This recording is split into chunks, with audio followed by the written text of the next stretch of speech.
Hi friends, welcome to Madhuri's food basket. ఈరోజు మనము ఎంత హెల్తీ అయినా టేస్టీ అయినా వెనీలా ఫ్లేవర్తో కప్ కేక్స్ చేద్దామండి. దీనికోసం నేను ఒక హాఫ్ కప్ వరకు హోమ్ మేడ్ బటర్ తీసుకున్నాను. దీని బదులు ఏదైనా రిఫైన్డ్ ఆయిల్ తీసుకోవచ్చు, లేదా ఘీ కూడా తీసుకోవచ్చు అండి. నేను ఇక్కడ హాఫ్ కప్ వరకు బటర్ అండి. ఇలా మనము స్టోర్ బాట్ అయితే అన్సాల్టెడ్ బటర్ తీసుకుంటే బెటర్ అండి. 1 కప్ వరకు షుగర్ యాడ్ చేస్తున్నానండి. హై స్పీడ్లో ఇప్పుడు బీట్ చేసుకోవాలి.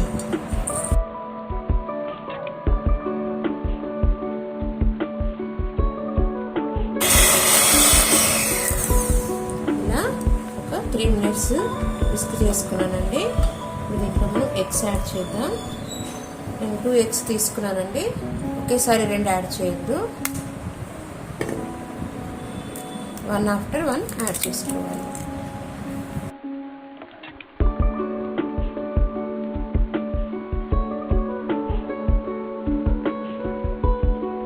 ఎగ్లెస్ కావాలి అనుకునేవారు 1 కప్ వరకు పెరుగు యాడ్ చేసుకోవచ్చండి.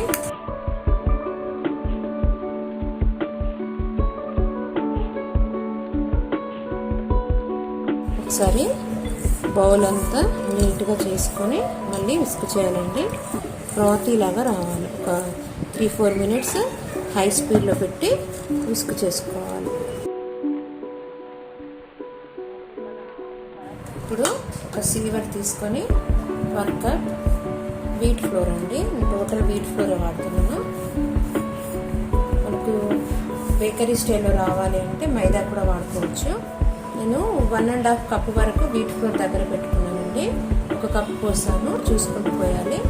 ఇప్పుడు 1 టీ స్పూన్ బేకింగ్ పౌడర్ అండి, 1/2 teaspoon baking soda, 1/4 teaspoon వరకు సాల్ట్ వేసి సీవ్ చేసుకుంటాం.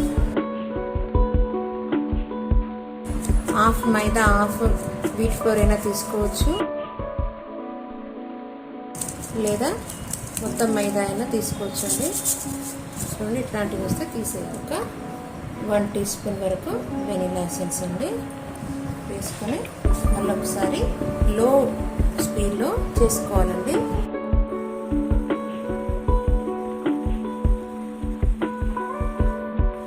ఒకసారి నీట్గా చేసుకుందాం బౌల్ని.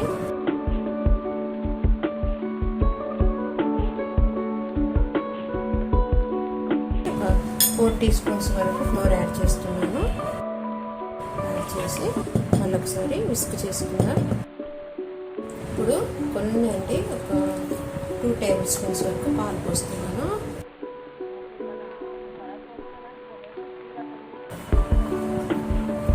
కొంచెం స్టిఫ్గానే ఉందండి, కొంచెం పోస్తున్నాను.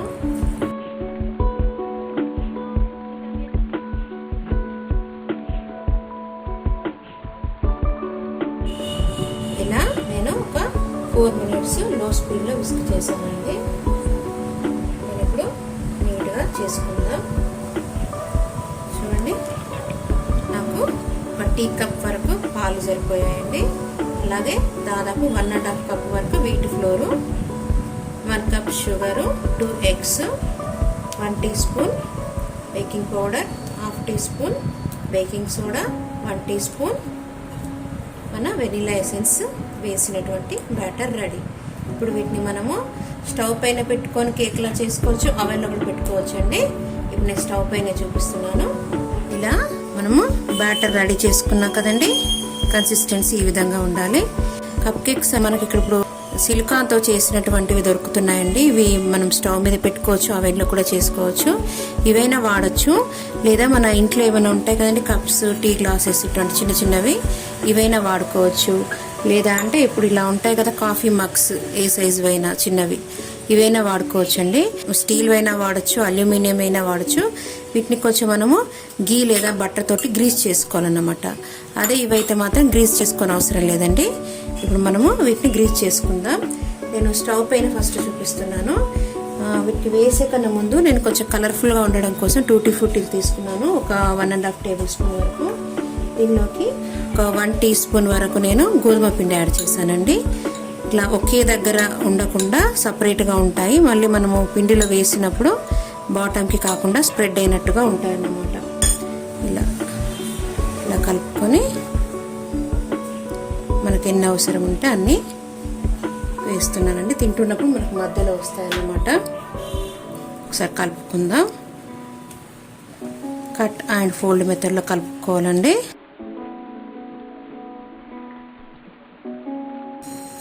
ఇలా వేసుకున్నాం కదా, వీటిని ఇప్పుడు మనము మౌల్స్లోకి వేసుకుందాం. నేను డిజైన్కి ఒకటి చూపిస్తున్నానండి. ఫస్ట్ నేను ఇక్కడ మన మామూలు బౌల్ ఉంది కదా, దీనికి చూపిస్తాను. ఇటువంటి బౌల్స్ ఉన్నప్పుడు నేను బటర్ యాడ్ చేయొచ్చు. ఇంకా మన పార్చ్మెంట్ పేపర్, బేకింగ్ షీట్స్ ఉంటాయి కదా, బటర్ పేపర్ అని కూడా అంటారండి. ఇలా సర్కిల్ గానో ఓవెల్ గానో రఫ్గా వీటి సైజ్ వచ్చే విధంగా కట్ చేసుకుంటే మనకి ఈజీగా డీమౌల్డ్ అవుతుంది. ఫస్ట్ నేను ఒక 1/4 టీ స్పూన్ వరకు గీ వేసి బౌల్ అంతా సైడ్స్కి కూడా స్ప్రెడ్ చేస్తున్నానండి. ఈజీగా డీమౌల్డ్ అవుతుంది, టేస్ట్ కూడా బాగుంటుందండి. ఇలా చేశాక దీని సైజ్ అయినటువంటి బేకింగ్ పేపర్ ఒకటి పెట్టి మళ్ళీ దీనిపైన కూడా ఇలా స్ప్రెడ్ చేసుకోవాలి. ఈ పేపర్ లేని వారు వైట్ షీట్ తీసుకొని ఇలా గీ అప్లై చేసినా సరిపోతుందండి. వీటికి అవసరం లేదు, కానీ మనకు టేస్ట్ బాగుండాలి, కొంచెం ఎడ్జెస్కి బట్టరినెస్ ఉండాలంటే ఇలా కొంచెం ఇలా స్ప్రెడ్ చేసుకొని పెట్టవచ్చు. ఇది ఆప్షనల్. ఇలా వీటికి టీ గ్లాస్ తీసుకున్నాం అనుకోండి, ఇలా మొత్తం మన దీన్ని ఎంత సైజు ఉంటే అంత అప్లై చేసుకోవాలండి. అప్పుడే ఈజీగా మనకు ఊడొస్తుంది. మనం కొంచెం ఎక్కువగా ఫిల్ చేస్తే పొంగినట్టుగా వస్తుందండి.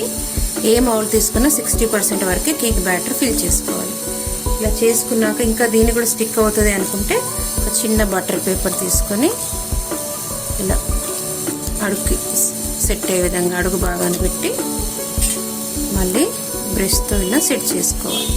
ఇంతేనండి. ఇలా అన్నీ తయారు చేసుకొని పెట్టుకుందాము. మనం బ్యాటర్ని ఇలా బౌల్లో 60% వరకు ఫిల్ చేసుకుందాం.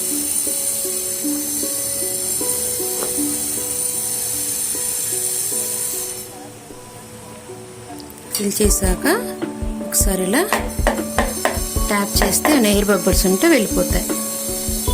కొంచెం నీట్గా పెట్టుకోవాలండి. ఇలా అలాగే ఈ బౌల్లో కూడా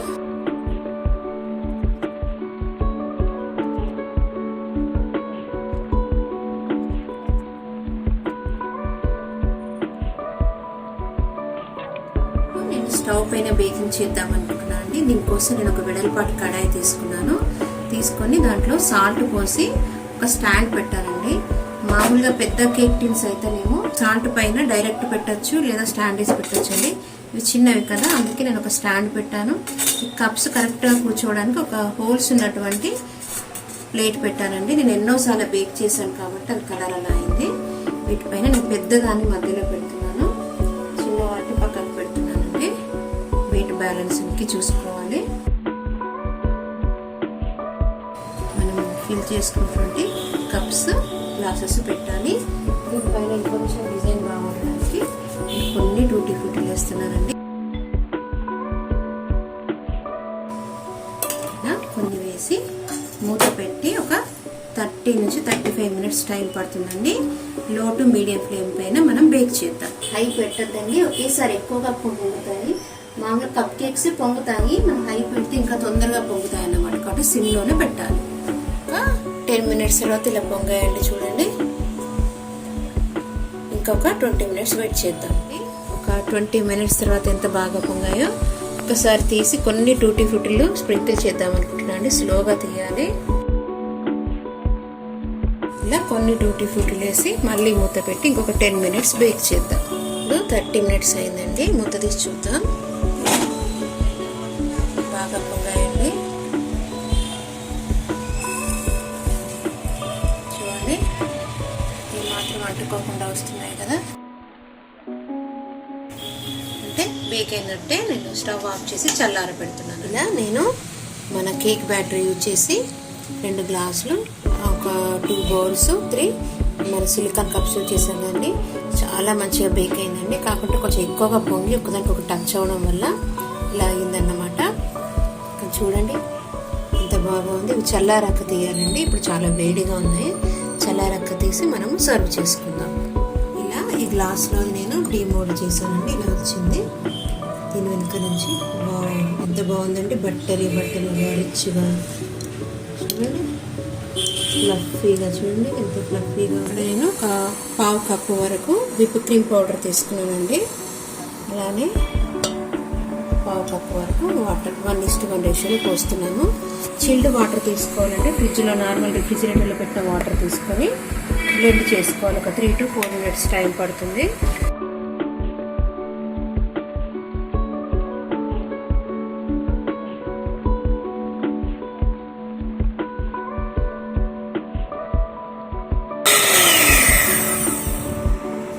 చూడండి ఇలా స్టిఫ్ పీక్ రావాలంటే కింద పడకద్దు అన్నట్టు, దీన్ని స్టిఫ్ పీక్ అంటారు. ఈ స్టేజ్ వచ్చే వరకు నేను విప్ చేశాను. ఇప్పుడు ఇది మన డెకరేషన్కి రెడీ అన్నమాట.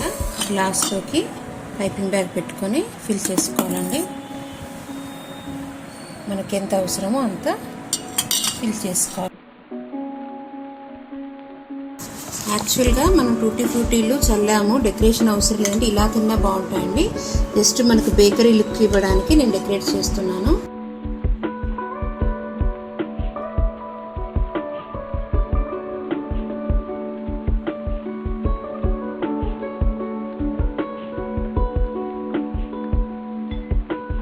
ఇలా డెకరేట్ చేసుకోవాలండి.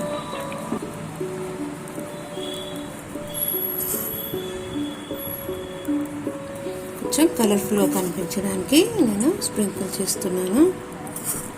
ఇది నేను ప్లెయిన్ రౌండ్ తీసుకున్నాను కాబట్టి హై పీక్ రావట్లేదు. స్టార్ది తీసుకుంటే మనకు హై పీక్ వస్తుంది. ఇంతేనండి. ఇలా మనం బౌల్లో చేసింది కూడా ఇలా నైఫ్ తోటని ఇలా డీమోల్డ్ చేయాలండి. నేను వేసిన పర్చ్మెంట్ పేపర్ తీసేస్తున్నాను. చూడండి ఎంత బాగా బేక్ అయింది. స్పాంజీగా ఫ్లఫీ అండి, ఫ్లఫీ కేక్ అండి. చూడండి కట్ చేసి కూడా చూపిస్తాను.